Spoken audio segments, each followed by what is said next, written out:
لو أنزلنا هذا القرآن على جبل لرأيته خاشعا متصدعا من خشية الله.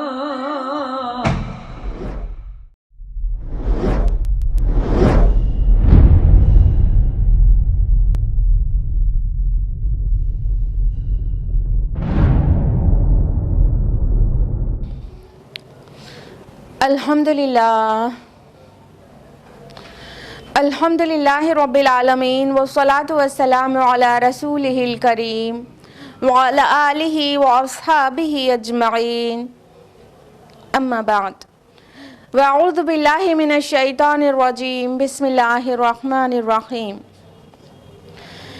یا ایھا الناس قد جاءتکم موعظۃ من ربکم وشفاء لما فی الصدور وَهُدًى وَرَحْمَةٌ لِّلْمُؤْمِنِينَ بسم اللہ الرحمن الرحیم رب اشرح لی صدری ویسر لی امری واحلل عقدۃ من لسانی یفقہوا قولی. میرے عزیز بہنوں، درس قرآن مجید میں آپ سبھی کا تہہ دل سے خیر مقدم ہے. السلام علیکم ورحمۃ اللہ وبرکاتہ. کیسے ہیں آپ سبھی لوگ؟ اللہ تعالیٰ کرے کہ آپ بخیر و عافیت ہو، خوشحال ہو. اللہ تعالیٰ کرے کہ آپ دنیا اور آخرت دونوں میں کامیابی اور سربلندی پائیں. اللہ تعالیٰ کرے کہ اللہ آپ سے راضی ہو جائے. اور ایک اور خاص دعا، اللہ تعالیٰ کرے کہ ہماری اور آپ کی ملاقات جلد ہو جائے. بہت مس کرتے ہیں آپ لوگوں کو. درس قرآن مجید میں کون سی سورہ چل رہی تھی؟ جی ہاں، سورہ مریم. اور لاسٹ ویک ہم لوگوں نے سورہ مریم کی آیت نمبر 30 تک مکمل کر لیا تھا درس قرآن میں، اور آج ہم لوگ آیت نمبر 30 آنورڈز جانیں گے. لیکن اس سے پہلے جیسے کہ آپ کو معلوم ہے کہ لاسٹ ویک کا ریویژن، تو لاسٹ ویک ہم لوگوں نے آیت نمبر 16 سے لے کر آیت نمبر 30 تک کیا تھا تفصیل میں. تو اس کا کوئک ریویژن ہوگا جو کہ ٹرانسلیشن سے کام چلایا جائے گا. تو آیت نمبر 16 ہے، اعوذ باللہ من الشیطان الرجیم بسم اللہ الرحمن الرحیم.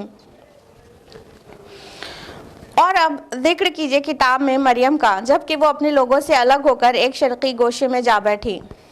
اس رکوع میں حضرت مسیح علیہ السلام کی پیدائش اور حضرت مریم سے ان کی ولادت کس طرح سے ہوئی معجزانہ طریقے سے، اس کا ذکر ہے. آپ کو یاد ہوگا لاسٹ ویک تفصیل سے بتایا گیا تھا. تو حضرت مریم سے سٹارٹ ہو رہا ہے کہ جب وہ علیحدہ ہو گئی تھیں اور اعتکاف کی حالت میں جا کر بیٹھ گئی تھیں مسجد اقصی میں، تو اس نے اپنے آپ کو ان سے پردے میں کر لیا.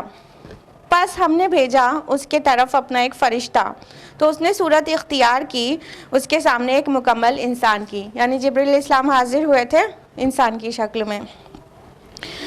مریم سلام علیہا نے کہا، میں رحمان کی پناہ مانگتی ہوں تم سے اگر تم کوئی متقی شخص ہو. اس نے کہا، میں تو آپ کے رب کا فرستادہ ہوں اور میں آپ کو ایک پاکیزہ بیٹا عطا کروں گا. مریم نے کہا، میرے ہاں بیٹا کیسے ہوگا جبکہ مجھے کسی بشر نے چھوا تک نہیں اور نہ ہی میں کوئی بد چلن عورت ہوں. فرمایا، ایسے ہی ہوگا. جب اس فرشتے نے بیٹے کی بشارت دی تو ظاہر بات ہے ایک پاک دامن کنواری خاتون یہی کہے گی کہ میرے ہاں بیٹا کیسے ہو سکتا ہے، مجھے تو کسی نے چھوا نہیں آج تک. تو اللہ تعالیٰ کے حکم سے فرشتے نے کہا ایسے ہی ہوگا، یعنی معجزانہ طریقے سے ہوگا بغیر کسی مرد کے چھوئے. آگے کہا فرشتے نے، آپ کا رب فرماتا ہے کہ یہ مجھ پر آسان ہے تاکہ ہم اسے بنائیں ایک نشانی لوگوں کے لیے اور رحمت اپنی طرف سے، اور یہ ایک طے شدہ امر ہے. تو اس کا حمل ٹھہر گیا، چنانچہ وہ لے کر اسے دور کی جگہ چلی گئی. اور یہ دور کی جگہ ہم نے آپ کو بتایا تھا نا، بیت لحم ہے جو کہ ناصرہ سے 71 مائلز کی دوری پر ہے. پھر لے آیا اسے درد زے ایک کھجور کے تنے کے پاس اس کیفیت میں اس نے کہا، یعنی حضرت مریم سلام علیہا نے، کہ کاش میں اس سے پہلے مر چکی ہوتی اور بھولی بسری ہو چکی ہوتی.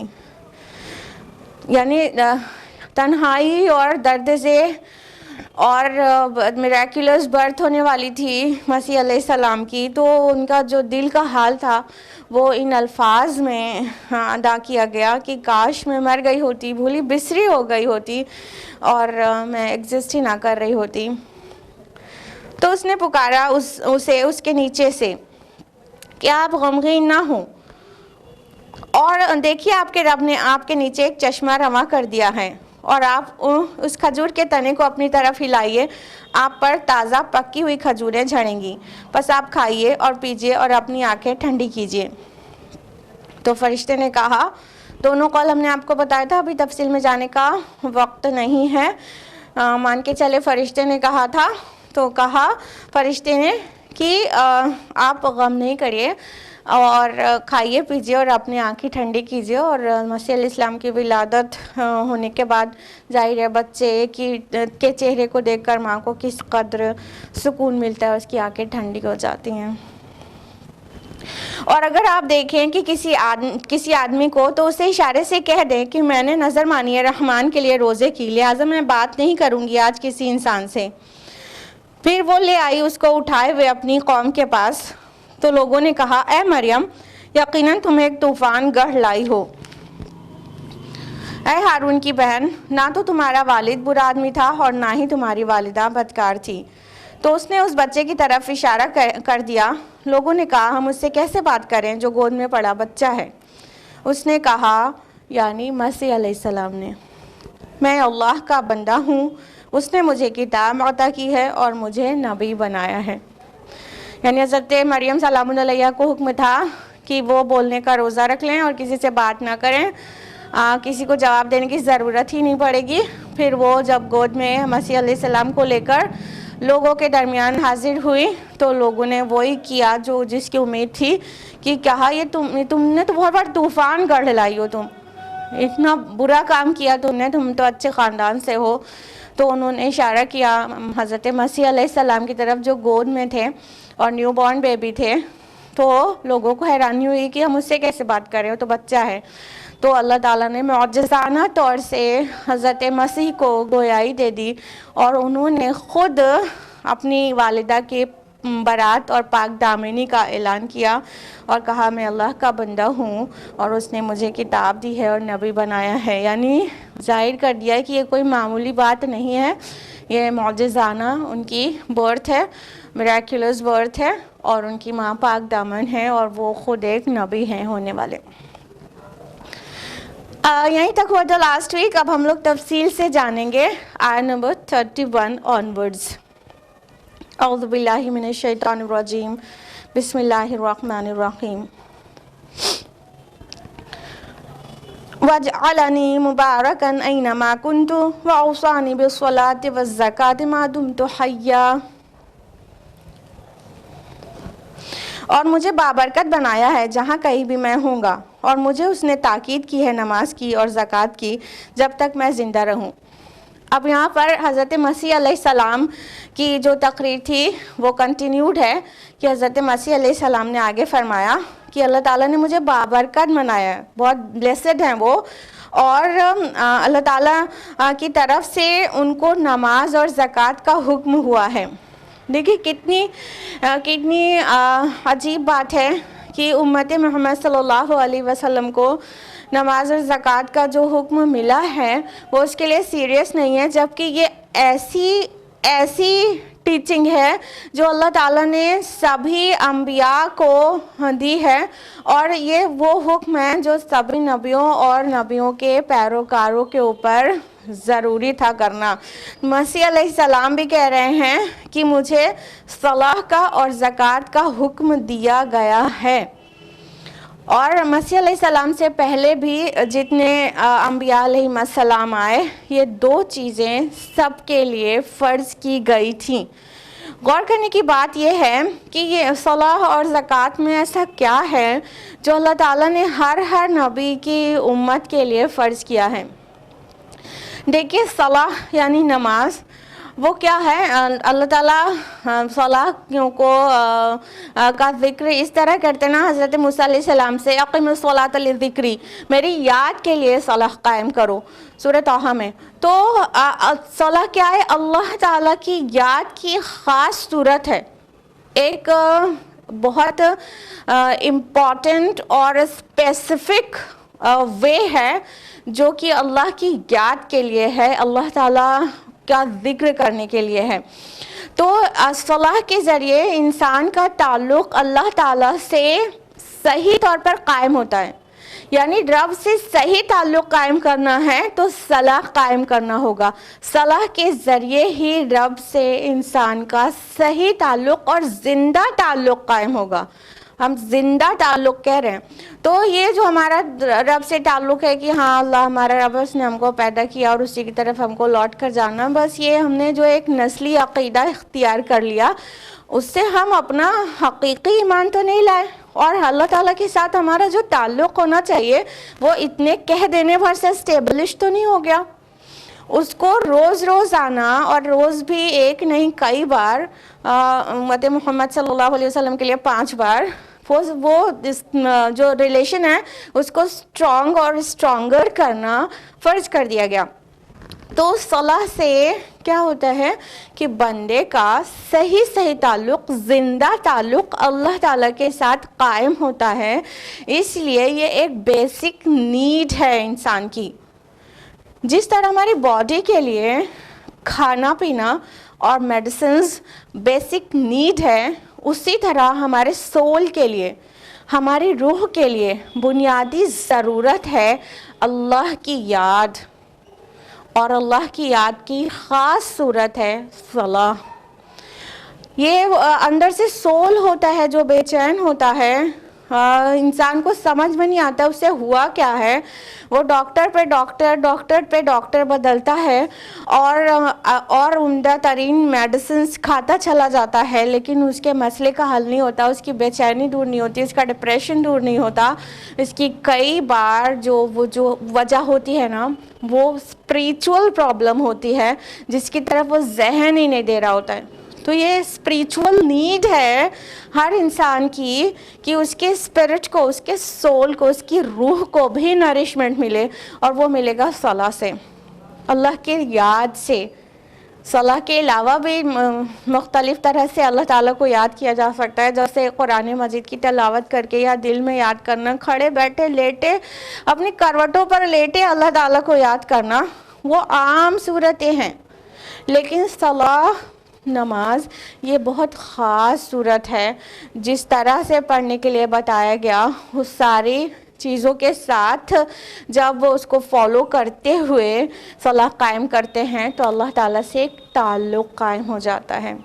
تو اس لیے اتنی اہم ہے صلاح، لہذا آدم علیہ السلام سے لے کر خاتم النبیین تک، محمد رسول اللہ صلی اللہ علیہ وسلم تک کی امت کے لیے صلاح قائم کرنا فرض قرار دیا گیا۔ دوسرا حکم مسیح علیہ السلام نے کہا مجھے زکوٰۃ دینے کا بھی حکم دیا گیا ہے۔ زکوٰۃ کیا ہے؟ ہیومن ریلیشن کو آپس میں بہتر بنانے اور ان کے حقوق کی ادائیگی کرنے کا ایک ذریعہ ہے۔ اللہ تعالیٰ کے حقوق کے لیے صلاح اور انسانوں کے حقوق کے لیے، حقوق العباد کے لیے زکوٰۃ ایک عمدہ ترین ذریعہ ہے۔ یعنی انسانوں کے بھی کچھ حقوق ہیں ایک دوسرے کے اوپر، تو وہ حقوق کی ادائیگی کئی طرح سے ہو سکتی ہے۔ ان میں سے ٹاپ موسٹ جو ہے، جو اسلام کی ٹیچنگ ہے، جو کہ آدم علیہ السلام سے لے کے محمد رسول اللہ صلی اللہ علیہ وسلم تک کو دی گئی اور ان کی امت کو دی گئی، اور وہ ٹیچنگ ہے زکوٰۃ ادا کرنے کی۔ یعنی جو اسلامی شریعت کے مطابق 85 گرامز گولڈ کی سیونگ ہو اور اس پر 1 سال گزر جائے تو اس انسان کے اوپر زکوٰۃ دینا فرض ہو جاتا ہے۔ الگ الگ شریعت میں اس کا انداز الگ الگ رہا ہے، لیکن یہی 2 ٹیچنگ فرض رہی ہے سب کے لیے۔ ہماری شریعت کے حساب سے ہم نے آپ کو بتا دیا کہ کیا نصاب لیول ہے زکوٰۃ کا. تو اسی طرح دوسرے نبیوں کے لیے نماز میں ان کو کیا پڑھنا تھا اور زکوٰۃ میں کتنا اماؤنٹ دینا تھا، وہ شریعتیں الگ الگ رہی ہیں، لیکن جو بیسک کمانڈمنٹ ہے اللہ سبحانہ و تعالیٰ کا وہ سیم ہے، وہ یہ کہ زکوٰۃ ادا کرنا ہے. تو زکوٰۃ سے کیا ہے کہ ہیومن ریلیشن بیٹر ہوتا ہے، آپس میں ایک دوسرے کے حقوق کی ادائیگی ہوتی ہے، اس لیے زکوٰۃ بھی فرض کی گئی ہے تمام انبیاء کے اوپر اور پیروکاروں کے اوپر. یہ الگ بات ہے کہ زکوٰۃ ایک کنڈیشنل عبادت ہے اور جو نصاب لیول تک ریچ نہیں کرتا اس کے اوپر زکوٰۃ دینا فرض نہیں ہے. اور سب سے بڑی حیرانی کی بات یہ ہے کہ جو نبی ہے ہمارا محمد رسول اللہ صلی اللہ علیہ وسلم 5 پلرز آف اسلام میں سے ایک پلر جو 3rd پلر ہے، پہلا شہادت، دوسرا صلاۃ، تیسرا زکوٰۃ نا، تو زکوٰۃ جو تیسرا پلر ہے وہی کبھی رسول اللہ نے اس پہ عمل نہیں کیا. یعنی حکم تو دیا گیا لیکن رسول اللہ صلی اللہ علیہ وسلم کی سیونگ کبھی رہی نہیں جو کہ نصاب لیول کے اوپر ہو، تو آپ کے اوپر زکوٰۃ کبھی فرض ہوئی ہی نہیں. تو یہ وہ عمل ہے جو حکم تو دیا گیا مگر کیا نہیں گیا، کہ اس کے لیے رسول اللہ صلی اللہ علیہ وسلم لائبل ہی نہیں تھے. کبھی آپ نے کوئی سیونگ نہیں کی اور سیونگ کا بھی وہ اتنا اماؤنٹ جو زکوٰۃ کے لیے دینے کے لیے فرض ہے وہ کبھی نہیں کیا. تو لیکن رسولوں کو اور ان کی امتوں کے اوپر یہ فرض رہا ہے. کنڈیشنل عبادت ہے تو ظاہر ہے جب کنڈیشن فلفل ہوگی تبھی وہ فرضیت ہوگی. تو رسول اللہ صلی اللہ علیہ وسلم کے پاس تو سیونگ نہیں تھی لیکن ان کی امت کے پاس بہت بڑی بڑی سیونگ ہے. آئی ڈو نو. تو وہ امت کے لوگ زکوٰۃ دیں تو پوری دنیا کی غریبی مٹ جانے والی ہے. تو یہی بات کا حکم اللہ تعالیٰ نے حضرت مسیح علیہ السلام کو دیا تھا کہ وہ ان کے پیروکاروں کو صلاح قائم کرنا اور زکوٰۃ ادا کرنا فرض ہے. اگلی آیت ہے وَبَرًّا بِوَالِدَتِي وَلَمْ يَجْعَلْنِي جَبَّارًا شَقِيًّا، اور اس نے مجھے بنایا بھلائی کرنے والا اپنی والدہ کے ساتھ اور اس نے مجھے تندخو بدبخت نہیں بنایا. عیسیٰ مسیح علیہ السلام آگے فرماتے ہیں کہ اور اللہ تعالیٰ نے مجھے اپنی والدہ کے ساتھ حسن سلوک کرنے والا بنایا ہے اور بدبخت نہیں بنایا، شقی نہیں بنایا. ہاں دیکھیے یہاں پہ ایک بات غور کرنے کی یہ ہے کہ آیت نمبر 14 میں حضرت یحییٰ علیہ السلام کے متعلق آیا کہ انہوں نے فرمایا کہ مجھے اپنے پیرنٹس کے ساتھ نیکی کرنے کا حکم ملا. تو انہوں نے والدین کہا اور مسیح علیہ السلام نے والدہ کہا. اس سے صاف پتہ چلتا ہے کہ کوئی کنفیوژن کی بات نہیں ہے کسی کو کہ مسیح علیہ السلام بنا والد کے پیدا ہوئے تھے. ان کو صرف والدہ کے ساتھ حسن سلوک کرنے کے لیے کہا گیا تھا. ان کے والد ہوتے جیسا کہ غلط فہمی ہے تو ان کے والد ہوتے تو والدین کے ساتھ کہتے. یہاں پہ انہوں نے کہا مجھے اپنی والدہ کے ساتھ حسن سلوک کرنے والا اللہ تعالیٰ نے بنایا اور مجھے بہت جبار اور شقی نہیں بنایا. یعنی انبیاء علیہ السلام کو اللہ سبحانہ و تعالیٰ نے بہت ہی کائنڈ ہارٹیڈ اور بہت ہی ہمبل بنایا ہے، سبھی نبیوں کو، سبھی رسولوں کو. تو کوئی بھی نبی شقی نہیں ہے، بدبخت نہیں ہے. تو اللہ تعالیٰ نے مسیح علیہ السلام کو بھی بہت نوازا تھا، دل کی نرمی اور سخاوت اور بہت زیادہ محبت کرنا دوسروں کے ساتھ. تو یہ ساری کوالٹیز اللہ سبحانہ و تعالیٰ نے مسیح علیہ السلام میں بھی بہت بھر بھر کر دی تھی. نیکسٹ آیا ہے آیت نمبر 33 وَالسَّلَامُ عَلَيَّ يَوْمَ وُلِدتُّ وَيَوْمَ أَمُوتُ وَيَوْمَ أُبْعَثُ حَيًّا، اور سلام ہے مجھ پر جس دن میں جنا گیا اور جس دن میں مروں گا اور جس دن مجھے اٹھایا جائے گا زندہ کر کے. مسیح علیہ السلام نے خود اپنے لیے یہ الفاظ کہے ہیں کہ سلام ہے مجھ پر جس دن مجھے جنا گیا اور جس دن میں مروں گا اور جس دن اٹھایا جاؤں گا. اس سے اسکالرز نے یہ بھی مسئلہ نکالا ہے کہ اگر انسان اپنے سے اپنی کوالٹیز کے بارے میں ذکر کرتا ہے، کچھ بھی ڈسکرائب کرتا ہے، لیکن اس کی نیت، اس کا ارادہ دکھاوے کا نہیں رہتا، نہ ہی تکبر کا رہتا ہے، تو یہ جائز ہے۔ تو مسیح علیہ السلام نے کیا فرمایا کہ سلام ہے ان پر، سراسر سلامتی ہے کہ سلام ہے ان پر جب کہ ان کو پیدا کیا گیا اور جب کہ وہ فوت ہوں گے اور جب کہ اٹھائے جائیں گے۔ اس میں ایک بات اور ہے غور کرنے کی، وہ یہ کہ عیسیٰ علیہ السلام بھی پیدا ہوئے ہیں، فوت ہوں گے اور پھر ان کا اسی طرح سے ریزریکشن ہوگا روز قیامت جس طرح سے تمام انسانوں کا ہوگا۔ یعنی وہ خدا نہیں ہیں، وہ سپر نیچرل نہیں ہیں، بلکہ وہ پیدا ہوئے ہیں اور وہ فوت ہوں گے اس لیے کہہ رہے ہیں کہ ابھی تو اللہ تعالیٰ نے انہیں زندہ اٹھا لیا ہے نا اپنی طرف، ابھی ان کی موت کا وقت نہیں آیا ہے۔ جب ان کی سیکنڈ کمنگ ہوگی، وہ دوبارہ زمین پر آئیں گے، تب وہ اس کے بعد ان کی موت کا وقت آئے گا تو وہ مریں گے، اور اس کے بعد جس طرح تمام ارواح کو اللہ سبحانہ و تعالیٰ روز آخرت اٹھائے گا، اسی طرح ان کو بھی زندہ کیا جائے گا۔ یہاں پر ایک واقعہ ہم کو یاد آ گیا، مولانا رحمت اللہ قیرانوی اور پال زینڈر کا جو ڈیبیٹ تھا اس کے متعلق۔ مسیحیت کا یہ عقیدہ ہے نا کہ عیسیٰ علیہ السلام نے تمام لوگوں کے گناہوں کی وجہ سے صلیب پر چڑھ گئے، وہ کروسیفائی ہو گئے اور ان کی ڈیتھ ہوئی، پھر ان کا ریزریکشن ہوا۔ تو یہ عقیدہ ہے، اور جب تک سارے لوگوں کے گناہوں کی وجہ سے کروسیفائی ہوئے، جب تک یہ عقیدہ نہیں رکھیں گے عیسائی، جب تک وہ مانتے ہیں کہ ان کا سالویشن، ان کی نجات نہیں ہوگی۔ تو مولانا رحمت اللہ قیرانوی کا پال زینڈر کے ساتھ ڈیبیٹ ہوا، اور کس طرح سے ہوا، پال زینڈر للکارتا ہوا پوری دنیا میں گھوم رہا تھا کہ ایک کرسچن مشنری کہ پوری دنیا میں گھوم رہا تھا کہ ہے کوئی جو اس کے ساتھ ڈیبیٹ کرے۔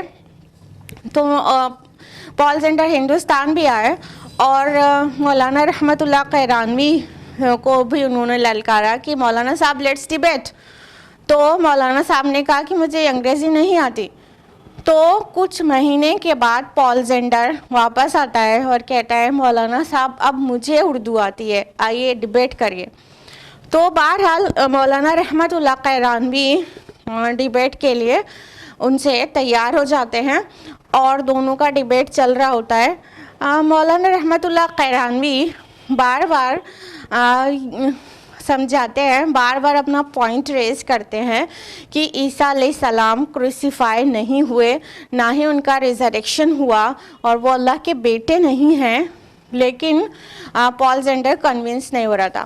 دین کیا اللہ تعالیٰ نے جیسے کہ فرمایا ہے سورہ نحل سورہ نمبر 16 آیت نمبر 125 میں کہ ادعو الی سبیل ربک بالحکمہ، اور بلاؤ اپنے رب کی طرف حکمت کے ساتھ، والموعظۃ الحسنہ، اور عمدہ نصیحت کے ساتھ، وجادلہم باللتی ہی احسن، اور ان کے ساتھ مجادلہ کرو، ڈیبیٹ کرو اس طریقہ پر جو بہترین ہو۔ تو مولانا رحمت اللہ قیرانوی نے حکمت سے کام لیا۔ ان کا ایک خادم آیا اور اس نے کان میں مولانا صاحب کے کچھ کہا، مولانا صاحب رونے لگے۔ تو پال زینڈر نے پوچھا کہ کیا ہوا ہے؟ تو مولانا صاحب نے کہا کہ میرے خادم نے مجھے ابھی بھی خبر دی ہے کہ جبریل علیہ السلام کا انتقال ہو گیا ہے، یعنی جبریل علیہ السلام فوت ہو گئے۔ تو پال زینڈر کہنے لگے کہ مولانا صاحب کین اینجل ڈائی؟ ارے جبریل علیہ السلام تو فرشتے ہیں، کیا فرشتہ بھی مر سکتا ہے کبھی؟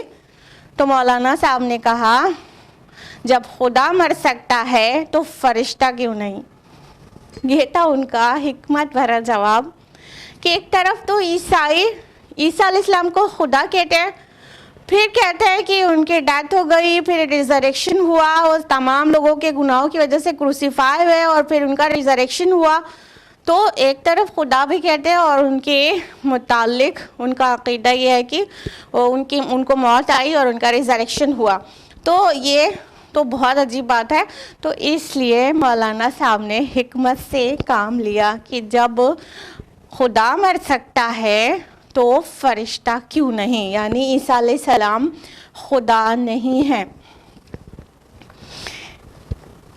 اور قرآن کا جو عقیدہ ہے وہ جو اللہ تعالیٰ نے ہم لوگوں کو جو حقیقت واضح کر دی وہ کیا ہے کہ عیسیٰ علیہ السلام بھی انسانوں کی طرح پیدا ہوئے ہیں. یہ الگ بات ہے کہ ان کی برتھ میریکولس تھی, بنا مرد کے وہ پیدا ہوئے, لیکن وہ انسان تھے, وہ رسول تھے لیکن وہ انسان تھے. اور پھر اللہ تعالیٰ نے ان کو زندہ اپنی طرف بلا لیا, اٹھا لیا, اور پھر ایک دن آئے گا کہ وہ واپس آئیں گے اور اپنی جو لائف ہے اسے کمپلیٹ کریں گے, پھر ان کی ڈیتھ ہوگی, اور پھر روز قیامت اسی طرح اٹھائے جائیں گے جس طرح تمام ارواح کو اللہ تعالیٰ زندہ کر کے اٹھائے گا.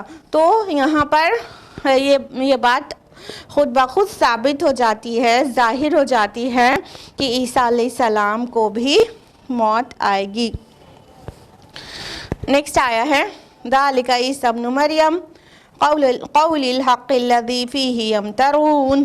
یہ ہے عیسیٰ ابن مریم, یہ ہے حق بات جس کے بارے میں یہ لوگ شک کرتے تھے. اللہ سبحانہ تعالیٰ نے فرمایا کہ یہ ہیں عیسیٰ ابن مریم. مطلب کیا کہ عیسیٰ مسیح علیہ السلام کے متعلق جو بھی غلط عقائد ہیں وہ سب کی کچھ بھی حقیقت نہیں. جو سچائی ہے وہ یہ ہے جو قرآن نے بتا دیا, جو قرآن نے واضح کیا. عیسیٰ علیہ السلام بس اتنے تھے, یعنی عیسیٰ علیہ السلام خدا نہیں ہے. عیسیٰ علیہ السلام 3 میں کے تیسرے نہیں ہیں. عیسیٰ علیہ السلام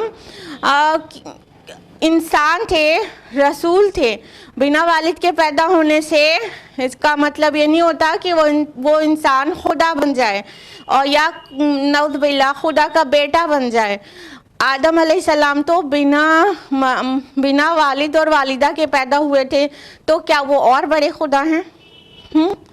تو اس لیے عیسیٰ علیہ السلام کے متعلق ساری وضاحت کرنے کے بعد اللہ تعالیٰ فرما رہے یہ ہیں عیسیٰ ابن مریم, یعنی عیسیٰ علیہ السلام صرف یہ تھے.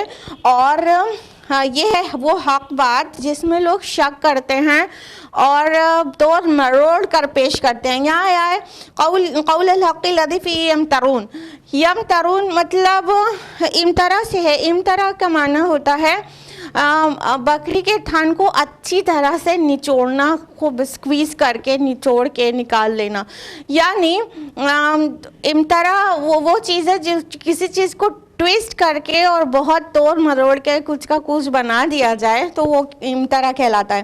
تو یمترون کہا گیا کہ یہ لوگ مطلب توڑ مروڑ کر اور کچھ بات کو کچھ بنا کر پیش کرتے ہیں اور اس کے متعلق شک میں پڑے ہوئے ہیں. جو اصل حقیقت ہے وہ اللہ سبحانہ و تعالیٰ بیان کر رہے ہیں کہ یہ تھے عیسیٰ ابن مریم اور صرف اتنے ہی تھے. مسیحت کا جو عقیدہ ہے وہ کیا ہے, وہ کرسچینٹی کہا جاتا ہے نا, اس کو کرسچینٹی کہنے کے بجائے پولنٹی کہنا زیادہ سیٹیبل ہوگا, کیونکہ جو موجودہ عیسائیت کا جو عقیدہ ہے اور جو عمل ہے اس میں مسیح علیہ السلام کی جو ٹیچنگز تھی وہ کم اور پال کی جو ٹیچنگز تھی وہ زیادہ ہے. تو یہ مطلب پولنٹی ہے, کرسچینٹی نہیں. Christ piece be upon him کی ٹیچنگز نہیں ہیں بلکہ پال کی ٹیچنگز ہیں. تو اس کو پولنٹی کہنا زیادہ سوٹیبل ہوگا, کیونکہ عیسیٰ علیہ السلام نے تو جو تعلیمات دی وہ کھل کر آ گئی کہ انہوں نے کبھی بھی ڈیوینٹی کلیم نہیں کی, انہوں نے کبھی خدا ہونے کا دعویٰ نہیں کیا, اور انہوں نے کبھی یہ نہیں کہا میری عبادت کرو, I am God and worship me, never never and never. تو عیسیٰ علیہ السلام کے متعلق جو بھی غلطیاں تھیں وہ قرآن نے پورے ریکٹیفائی کر ہمارے سامنے حقیقت کو واضح کر دیا۔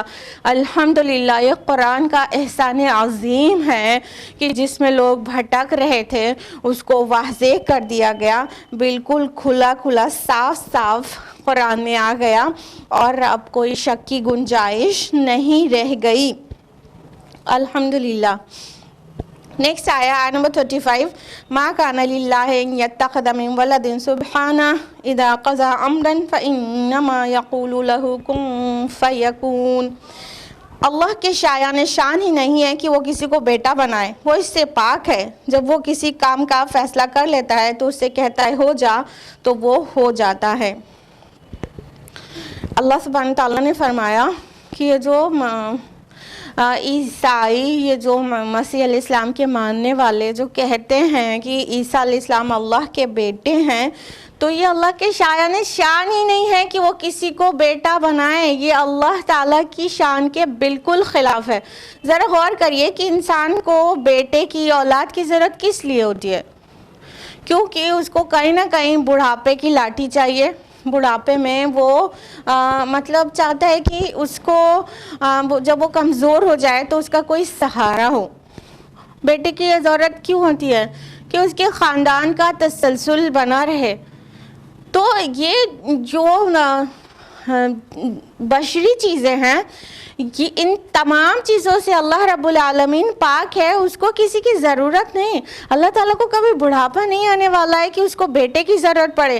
اللہ تعالیٰ کا نام مٹ نہیں جانے والا ہے معاذ اللہ ثم معاذ اللہ کہ اس کو اپنے نام کو بنائے رکھنے کے لیے بیٹے کی ضرورت پڑے۔ تو اللہ تعالیٰ کی شان کی یہ بالکل ہی خلاف ہے کہ اللہ تعالیٰ کے نام بیٹا گڑھا جائے۔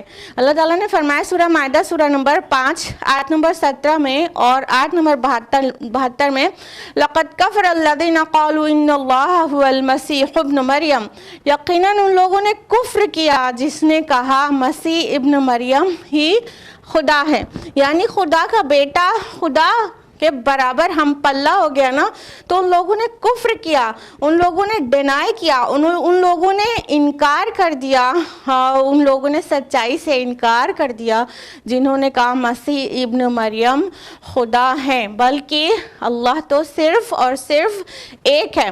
اور فرمایا سورہ مائدہ سورہ نمبر 5 آیت نمبر 73 میں، لَقَدْ كَفَرَ الَّذِينَ قَالُوا إِنَّ اللَّهَ ثَالِثُ ثَلَاثَةٍ۔ یقیناً کفر کیا ان لوگوں نے جنہوں نے کہا خدا عیسیٰ ابن مریم خدا تین میں کا تیسرا ہے، یعنی ٹرینٹی پر جس نے بیلیو کیا اور تین میں کا ایک بتا دیا اللہ تعالیٰ کو، ان لوگوں نے بھی کفر کیا۔ دیکھیے جو ٹرینٹی کا عقیدہ ہے نا عیسائیوں کا، وہ لفظ ٹرینٹی ایکچولی بائبل میں کہیں موجود ہی نہیں ہے۔ اولڈ ٹیسٹمنٹ دیکھ ڈالیے، نیو ٹیسٹمنٹ دیکھ ڈالیے، بائبل میں ورڈ ٹرینٹی کہیں ایگزسٹ ہی نہیں کرتا ہے۔ ہاں قرآن میں ایگزسٹ کرتا ہے ثلاثہ، یہ ثلاثہ جو ٹرینٹی ہے یہ قرآن میں ایگزسٹ کرتا ہے، لیکن کیا کہا اللہ تعالیٰ نے؟ لَقَدْ كَفَرَ الَّذِينَ قَالُوا إِنَّ اللَّهَ ثَالِثُ ثَلَاثَةٍ، کہ یقیناً کفر کر دیا ان لوگوں نے جنہوں نے کہا خدا تین میں کا تیسرا ہے۔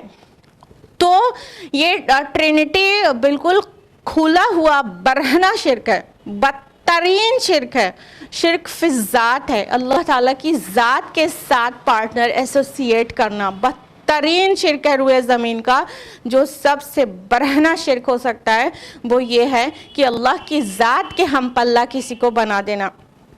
ٹرینٹی میں دیکھیے، ٹرینٹی کا عقیدہ بھی کوئی سٹیبل عقیدہ نہیں ہے۔ پہلے ٹرینٹی جو سٹارٹ ہوئی تھی جب قرآن نازل ہوا ہے، اس وقت ٹرینٹی میں تین کون تھے؟ خدا اور مسیح علیہ السلام خدا کے بیٹا نعوذ باللہ، اور تیسرا حضرت مریم مسیح علیہ السلام کی والدہ۔ یہ تین کو ٹرینٹی کہا جاتا تھا، لیکن اس کے بعد ٹرینٹی میں بھی تبدیلی ہو گئی۔ خدا یعنی اللہ تعالیٰ، گاڈ، سن آف گاڈ یعنی مسیح علیہ السلام معاذ اللہ ثم معاذ اللہ استغفر اللہ، اور تیسرا ہولی گھوسٹ یعنی جبریل علیہ السلام۔ یہ ٹرینٹی موجودہ ٹرینٹی ہے جس میں تھرڈ کو تو مطلب ریپلیس کر دیا، حضرت مریم سے کو ریپلیس کر دیا ان سے، جبریل علیہ السلام سے۔ تو یہ سٹیبل عقیدہ تک تو ہے نہیں اور یہ ٹرینٹی پہ بلیو کیے بغیر سلویشن نہیں ہے. یہ سب پال کی گڑھی ہوئی باتیں ہیں. ایکچولی عیسیٰ علیہ السلام کی نے ایسی کوئی ٹیچنگ نہیں دی اور نہ ہی بائبل میں ایکچولی ایسا کچھ ایگزسٹ کرتا ہے, بلکہ اس کے خلاف ساری چیزیں آپ کو مل جائیں گی کہ ٹرینٹی صاف صاف ورڈ نہیں ملے گا, قرآن میں ملے گا, لیکن قرآن اس کو ڈینائی کر رہا ہے. تو اللہ تعالیٰ فرما رہے ہیں کہ اللہ کے یہ بالکل شایان شان ہی نہیں ہے کہ وہ بیٹا بنائے کسی کو, اور وہ اس سے پاک ہے. اور اس کو بیٹا بنانے کی کیا ضرورت ہے؟ اس کو اپنا کام بنانے میں کسی کے ہیلپ لینے کی ضرورت ہے کیا؟ معاذ اللہ ثم معاذ اللہ. اللہ کی شان تو یہ ہے کہ وہ جو بھی کچھ چاہے وہ اس کے کلمہ کن سے ہو سکتا ہے. وہ جب کہہ دیتا ہے ہو جا کن فیکون, تو وہ ہو جاتا ہے. تو اللہ تعالیٰ کا پاور جب اتنا ہے کہ پوری کائنات کو گھیرے ہوئے ہے, تو اب کیا گنجائش رہ گئی کہ وہ اپنا وہ بیٹا جنے معاذ اللہ ثم معاذ اللہ, اور وہ اپنے کام میں اب کسی کو ہیلپر بنائے معاذ اللہ. تو اللہ کی یہ شایان شان ہی نہیں ہے, یہ بہت بڑی اور بہت بڑی گستاخی ہے جو کہ اللہ کی شان کے خلاف کی جاتی ہے. اور اس سے یہ بھی پتہ چل رہا ہے کہ عیسیٰ علیہ السلام جو ہیں وہ اللہ تعالیٰ کے کلمہ ہیں, جیسا کہ آل عمران کے آیت نمبر 45 میں آیا کلمۃ منہ, ان کی طرف سے ایک کلمہ ہے. تو اللہ تعالیٰ کے کلمہ کن سے بس جو میل کا جو پارٹ ہوتا ہے وہ کام ہو گیا, اور کلمہ کن سے حضرت مریم حاملہ ہو گئی, اور اللہ تعالیٰ نے مسیح علیہ السلام کو بغیر والد کے پیدا فرما دیا. ان کا اللہ سبحانہ تعالیٰ کے کلمہ کن سے ہو گیا. تو لہٰذا مسیح علیہ السلام کو کلمۃ اللہ, اللہ کا کلمہ, ورڈ آف اللہ کہا جاتا ہے نا. آیت نمبر 36 ہے وَإِنَّ اللَّهَ رَبِّي وَرَبُّكُمْ فَاعْبُدُوهُ هَذَا صِرَاطٌ مُسْتَقِيمٌ. اور یقیناً اللہ ہی میرا رب بھی ہے اور تمہارا رب بھی, تو تم اسی کی بندگی کرو, یہی سیدھا راستہ ہے.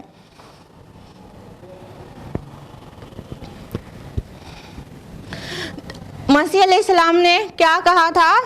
ان اللہ ربی و ربکم, بے شک اللہ ہی میرا رب بھی ہے اور اللہ ہی تمہارا رب بھی ہے. مسیح علیہ السلام نے کبھی نہیں کہا کہ I am the God, and کبھی نہیں کہا کہ worship me. He never claimed divinity. انہوں نے خدا ہونے کا دعویٰ نہیں کیا کبھی, بلکہ انہوں نے کیا کہا؟ ان اللہ ربی و ربکم, اللہ ہی میرا رب بھی ہے اور تمہارا رب بھی ہے. انفیکٹ یہ اس بات کی صحیح عکاسی ہے جو عبرانی زبان میں آپ دیکھیں, اس کا ٹرانسلیشن بائبل جو ہے موجودہ وہ اولڈسٹ اسکرپٹ جو ہے وہ گریک ملتی ہے. عبرانی میں تو اب ایگزسٹ نہیں کرتی ہے. جو اولڈسٹ اسکرپٹ ہے وہ گریک ہے, اور پھر اس کے بہت سارے اور ڈفرینٹ ٹرانسلیشنز ہیں تو مختلف زبانوں میں. تو عبرانی کا جو ابن ورڈ ہے, ابن مینس رب بھی ہوتا ہے اور ابن مینس خدا بھی ہوتا, ابن مینس باپ بھی ہوتا ہے. تو یہ اس طرح سے جو عیسیٰ علیہ السلام کے نام یہ جو الفاظ رکھتے ہیں کہ عیسیٰ علیہ السلام مائی فادر کہتے ہیں, تو اس کا سب سے صحیح سمجھ اس کی یہی ہے کہ وہ اس لیے مائی فادر کہتے ہیں کیونکہ وہ جو ابن ورڈ ہے عبرانی زبان کا, ہبریو کیا, اس کی میننگ فادر بھی ہوتی ہے اور اس کی میننگ خدا بھی ہوتی ہے, رب بھی ہوتی ہے. تو اس لیے اس طرح کہتے ہیں. تو اللہ تعالیٰ کہہ رہے ہیں, انہوں نے کہا تھا ان اللہ ربی و ربکم, تو اللہ ہی میرے رب بھی ہے اور تمہارا رب بھی. اب اس کو اگر اس طرح سے ٹرانسلیٹ کیا جائے, اللہ ہی میرا باپ بھی ہے اور تمہارا باپ بھی, اور باپ بامانہ رب ہو, تو کوئی حرج کی بات نہیں ہے. تو اس طرح بائبل میں بہت جگہ پر آپ کو ملے گا کہ عیسیٰ علیہ السلام نے مائی فادر کہا ہے.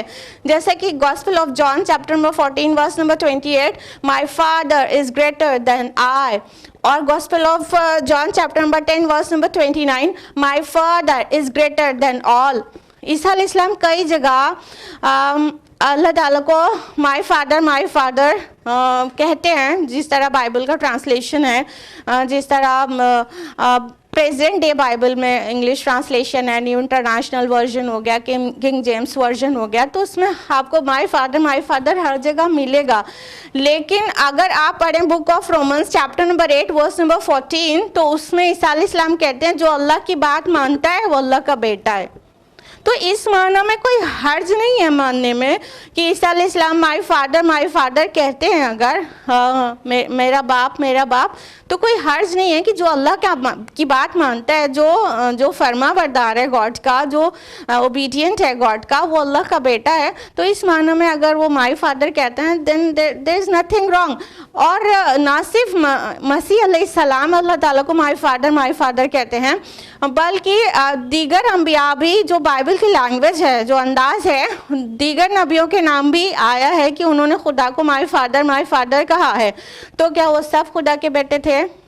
کیا وہ بھی خدا کے جنے ہوئے بیٹے تھے؟ معاذ اللہ ثم معاذ اللہ. ابراہیم علیہ السلام وہ بھی کہتے ہیں, تو کیا وہ بھی بیگوٹن سن تھے؟ معاذ اللہ. تو اب کہیں گے ہمارے عیسائی بھائی بہن نہیں, وہ بیگوٹن سن نہیں تھے, لیکن Jesus he was the begotten son of God. استغفر اللہ. تو بات یہ نہیں ہے, بات یہ ہے کہ عیسیٰ علیہ السلام احترام میں اگر بائی فادر کہتے ہیں اور اس کا مطلب ہوتا ہے کہ وہ بہت فرما بردار ہیں اللہ کے, اور جو بھی اللہ کی فرما برداری کرتا ہے وہ اللہ کا بیٹا ہے, تو we Muslims have got no objection. لیکن اگر وہ کہتے ہیں بیگوٹن سن تھے تو وہ وی ہیو اسٹانچ آبجیکشن, کیونکہ قرآن کہتا ہے کہ اللہ کے شایان شان ہی نہیں ہے کہ اس کے بیٹا ہو, بلکہ وہ اس چیز سے پاک ہے. یہ تو اللہ تعالیٰ کے نام بہت بری اور بہت بھاری بات ہے. ابھی آیت نمبر 90 سے 92 میں آئے گا آگے. نیکسٹ آیا ہے آیت نمبر 37. فاختلف الاحزاب من بینہم فویل للذین کفروا من مشہد یوم عظیم. پھر اختلافات پیدا کر لیے مختلف گروہوں نے آپس میں, تو بربادی ہے ان کافروں کے لیے اس بڑے دن کی پیشی سے. اللہ تعالیٰ آگے فرما رہے کہ پھر کیا ہوا کہ عیسیٰ علیہ السلام نے کیا کہا تھا کہ عبادت کرو اللہ کی, جو میرا رب بھی ہے اور تمہارا رب بھی. لیکن اس کے بعد بھی لوگوں نے اختلاف کیا اور گروہ در گروہ ہو گئے, مختلف گروہ ہو گئے. اچھا, یہاں پہ گروہ سے مراد عیسائیوں کے اندرونی گروہ بھی ہیں, کیونکہ عیسائی بظاہر عیسیٰ علیہ السلام کے فالوورز کو کہتے ہیں, لیکن وہ اندر سے بہت زیادہ ڈیوائیڈڈ ہیں. ایک تو بہت بڑی بائیفرکیشن جو ہے پروٹیسٹنٹس اور کیتھولک کی, اس کے علاوہ پروٹیسٹنٹس اندر سے اور کیتھولکس اندر سے بہت سارے سیکٹس میں ڈیوائیڈڈ ہیں. تو انہوں نے ایک تو اختلاف کیا اور ڈیوائیڈ ہو گئے اندر سے بھی, اور راہ راست سے بھٹک گئے. پیچھے کیا کہا گیا, ھذا صراط مستقیم, یہی سیدھا راستہ ہے. یعنی مسیح علیہ السلام نے کہا تھا کہ اللہ میرا رب بھی ہے اور تمہارا رب بھی, تو یہی بات جو تھی وہ سیدھا راستہ تھی. لیکن کیا کیا, لوگوں نے اختلاف کیا, لوگوں نے نہیں مانا. تو جن لوگوں نے عیسیٰ علیہ السلام کے جو ٹرو فالوور شمعون کو فالو کیا وہ صراط مستقیم پر رہے, عیسیٰ علیہ السلام کی اصل ٹیچنگ پر رہے. لیکن جنہوں نے پال کو فالو کیا وہ ڈیویٹ ہو گئے صراط مستقیم سے, اور اللہ تعالیٰ نے انہیں ایک نبی کی وجہ سے جو وہ بلیسنگ پا سکتے تھے اس کی امت ہونے کے, اس سے ہاتھ دھو بیٹھے اور انہوں نے شرک گڑھ لیا. کس قدر منظر کشی کی گئی ہے قرآن حکیم میں اس دن کی جو روز قیامہ جب مسیح علیہ السلام کو بلایا جائے گا ایز اے پروسیکیوشن وٹنس، اپنی امت کے سامنے وہ کھڑے ہوں گے گواہی دینے کے لیے، رسول کو بلایا جائے گا امت کے سامنے گواہی دینے کے لیے، تو اللہ تعالیٰ ان سے پوچھے گا، جس کا ذکر سورہ مائدہ سورہ نمبر 5 آیت نمبر 116 میں ہے۔ اللہ تعالیٰ فرمائیں گے انت قلت للناس اتخذونی وأمی الہین من دون اللہ، کہ اے مسیح کیا تم نے کہہ دیا تھا لوگوں سے کہ اللہ کو چھوڑ کر مجھے اور میری والدہ کو معبود بنا لینا؟ تو مسیح علیہ السلام فرمائیں گے کہ اے اللہ مجھے کس طرح لائق تھا کہ میں ایسی بات کہتا جس کا مجھے حق نہیں، اور اگر میں نے ایسا کہا ہوتا تو آپ کو ضرور معلوم ہوتا۔ میں نے تو ان سے صرف یہی کہا تھا کہ اعبد اللہ، عبادت کرو اللہ کی، ربی و ربکم، جو میرا رب بھی ہے اور تمہارا رب بھی۔ تو مسیح علیہ السلام اعلان برات کر دیں گے، اللہ پاک ہم نے ان سے کبھی نہیں کہا تھا کہ میری عبادت کرو۔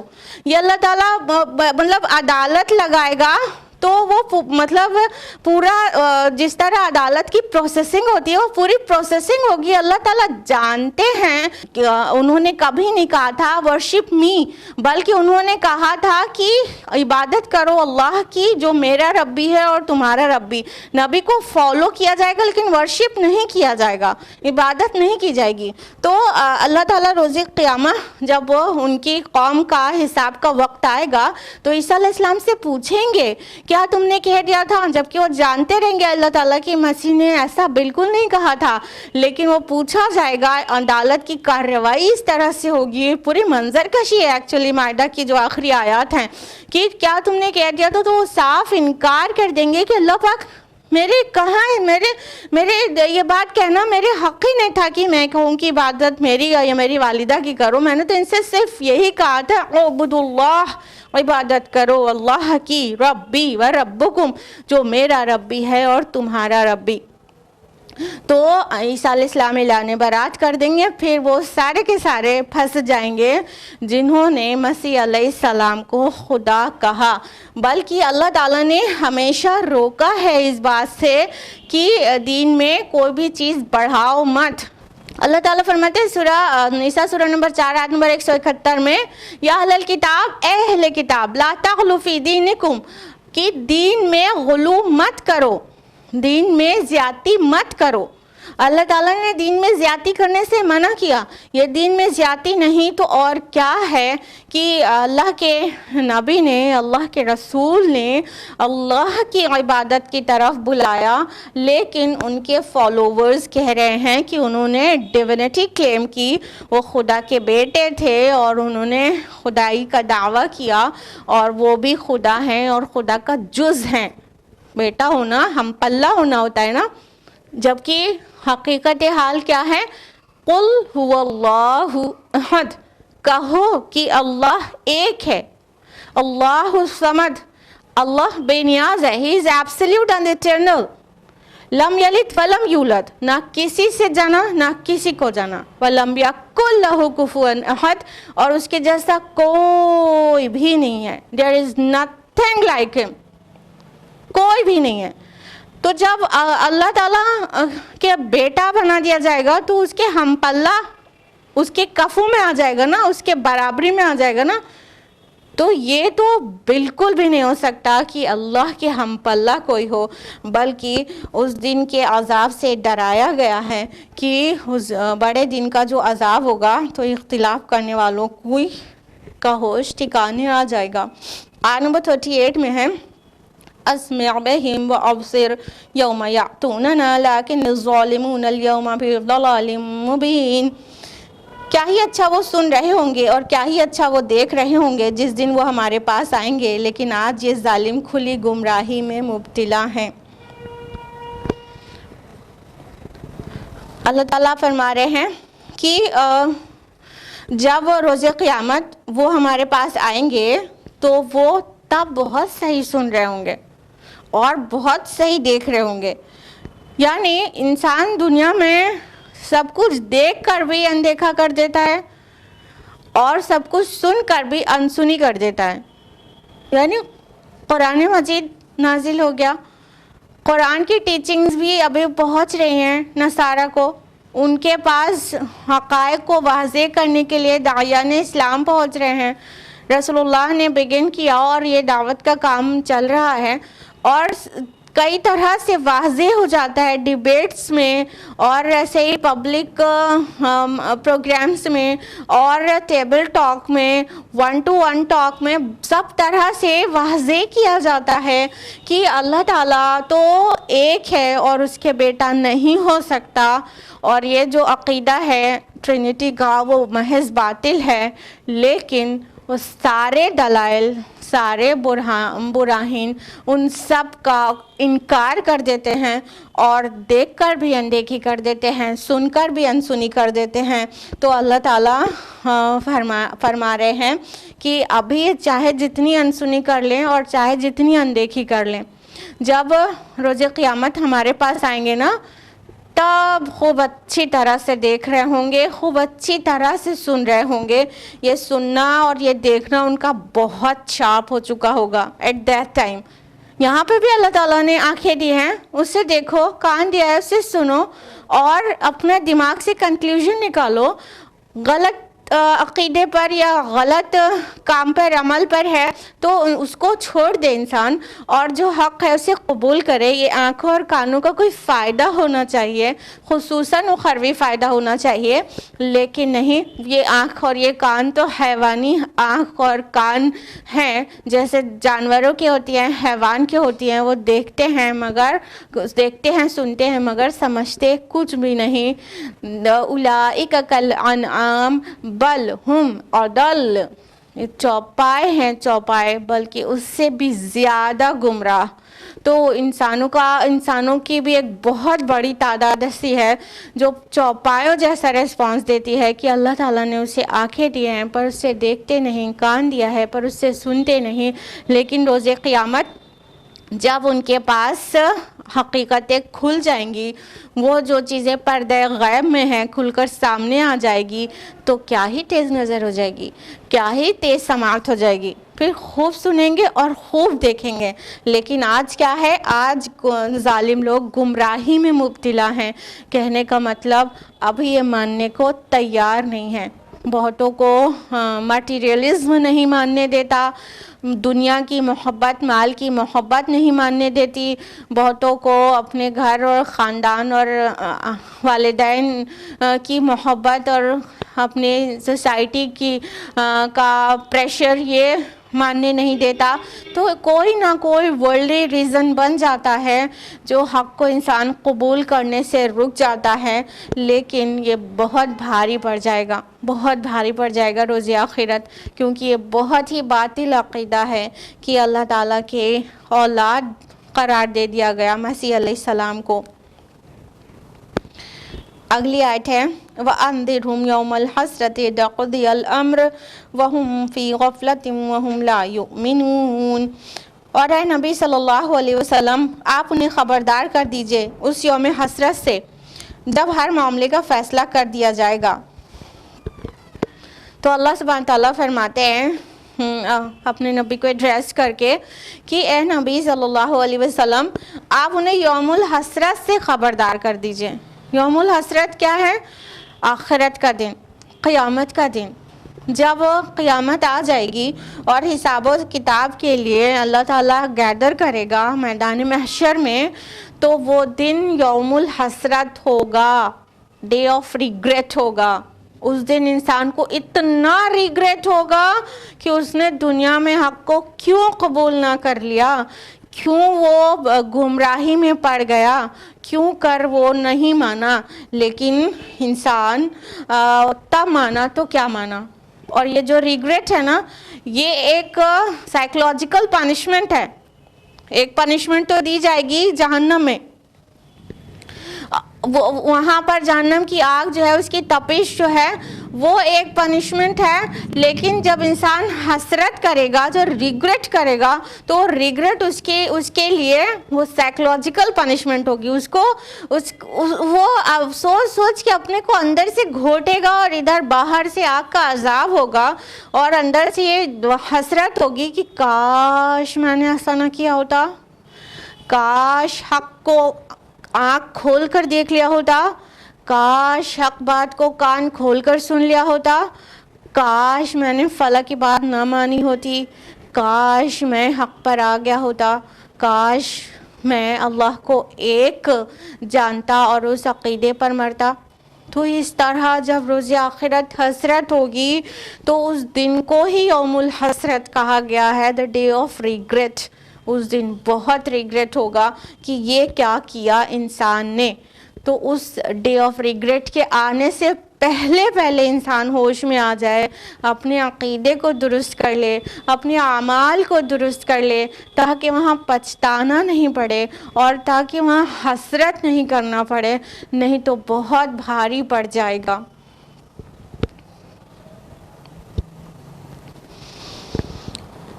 نیکسٹ آیا ہے اِنَّا نَحْنُ نَرِثُ الْأَرْضَ وَمَنْ عَلَيْهَا, یقیناً ہم ہی وارث ہوں گے زمین کے اور جو کوئی اس پر موجود ہے. وَإِلَيْنَا يُرْجَعُونَ, اور یہ سب لوگ ہماری ہی طرف لوٹائے جائیں گے. اللہ تعالیٰ نے فرمایا کہ زمین کے وارث الٹیمیٹلی ہم ہی ہوں گے. ایکچولی زمین کا وارث اور اس کی اونرشپ بھی اللہ تعالیٰ کی ہے, اور ملکیت بھی اللہ تعالیٰ کی ہے, اور میراث بھی اللہ تعالیٰ کی ہے آج بھی.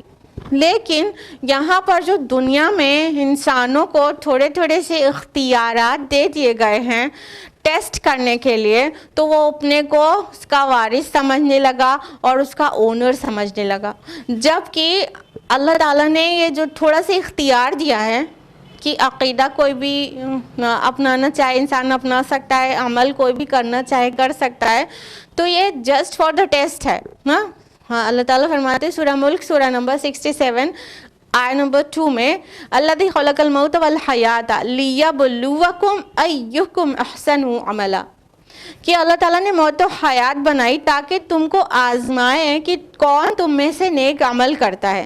تو اللہ تعالیٰ نے پوری زندگی ہی آزمانے کے لیے بنائی ہے, تو اس میں جو اختیارات ہیں وہ بھی آزمائے جانے کے لیے کہ اللہ کے دیے ہوئے اختیار پر بھی فطرت کی سنے کی نہیں, عقل کی سنے کی نہیں, اور نبیوں کی دعوت پر لبیک کہا کی نہیں, اللہ کی طرف سے ریویلڈ جو بکس ہیں اور اسپیشلی جس نبی کا امتی ہے اس کی بات مانی کی نہیں.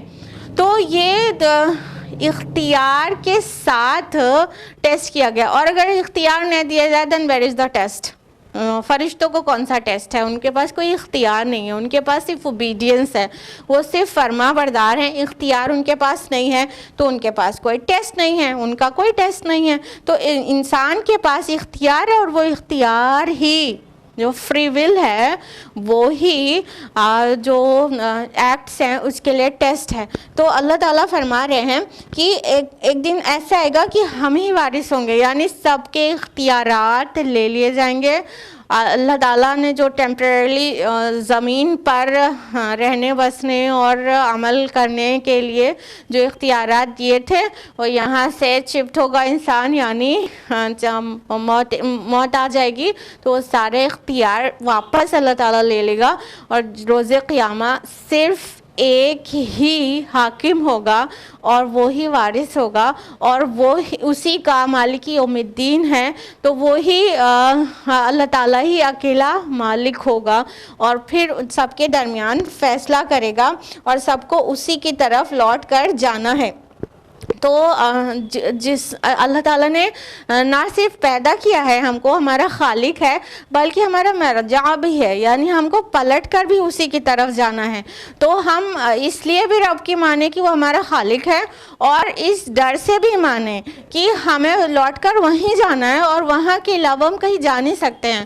تو اس دن کی تیاری کریں, اپنے اعمال کو شیپ اپ کریں کہ وہ بالکل رب اور رسول کے بتائے طریقے پر ہو, نہ کہ خواہش نفس کی پیروی میں ہو, بلکہ جیسا اللہ اور اللہ کے رسول نے حکم دیا ہے ویسا ہو, اور ہرگز رب اور رسول کی نافرمانی والا نہ ہو. یہ سارے حقائق واضح کر دیے گئے. اب مسیح علیہ السلام کے متعلق اب وہ کانٹیکسٹ ذہن میں لائیے کہ جب یہ آیات ریویل ہوئی تھی، کب ہوئی تھی کہ اس سے ان آیات کے نازل ہونے کے بعد ہجرت حبشہ ہونے والی تھی، اور یہ آیات زاد راہ کے طور پر مہاجرین حبشہ کو گویا دیا جانے والا تھا، اور وہاں کا جو بادشاہ تھا حبشہ کا اور نجاشی، اس کے سامنے ان آیات کی تلاوت ہونا تھا اور یہ سچائی نکل کر باہر آنے والی تھی۔ اب ذرا سوچئے کہ حضرت جعفر بن ابو طالب رضی اللہ عنہ نے جب یہ ان آیات کی تلاوت کیا ہوگا تو کوئی بھی سلیم الفطرت انسان ہوتا عیسائی میں تو اسے سمجھ میں آ گیا ہوتا، جیسا کہ نجاشی کو سمجھ میں آ گیا تھا۔